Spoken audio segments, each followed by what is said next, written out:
study, and half of all Americans live under some sort of sanctuary policy. And then guess what? In 2 years, it could be the entire country. Joining us now is Dan Stein. He's the president of the Federation of American Immigration Reform, which put out this study. Good morning to you, Dan. Thanks for joining us. Glad to be here, Ainsley. Well, tell us about the story. What'd you find? Well, there's been an explosion of this pushback. Sanctuary cities, counties, about 263 just since Donald Trump took office. In 2000, there were only 11.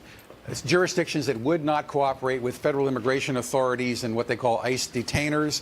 Now you've got about 564, and at the rate they're growing in about 2 or 3 years, it would be the whole country. But of course, there are red states, Republican states, where it's not going to move as quickly, so it might not be in the next 2 years. But at the rate they're going, we see a major division in this country. The Democratic Party is full on against immigration enforcement, immigration control, and these sanctuary jurisdictions are a threat to public safety. Who is responsible for all of these jurisdictions? 564 right now. Those are communities where we protect criminals, illegal criminals, right?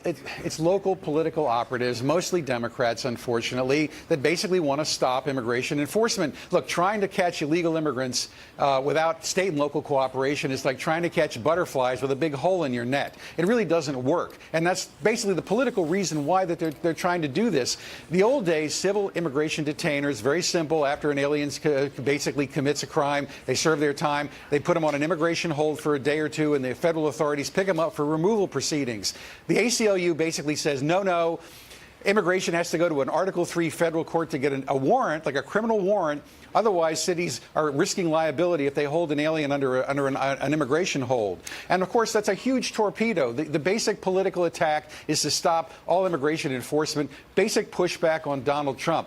We're working in California and the cities down there in county, places like that, in Chicago, Illinois, Indiana and others, to bring lawsuits to challenge these basically taking away from the federal government the authority to decide who has to go and who doesn't. States are trying to grab that authority, take it away, spend our taxpayer money on people with no right to be here, in-state tuition, all kinds of benefits, and then they turn around and say, well, states don't have an obligation to help the federal government, but there certainly seems like they have an obligation to assist illegal immigrants stay in the country. And my next-door neighbor, their son, beautiful guy, worked for the firefighters, worked for the police department. A couple of weeks ago, he died at the hands of an alien who should have been deported, but Montgomery County, Maryland, did not honor the ICE detainer in 2015. This happens over and over again. Americans are losing their lives. Yeah, look at Kate Steinle. People are dying because of this. Thank you so much. Dan Stein, we appreciate you being here. Thank you. You're welcome.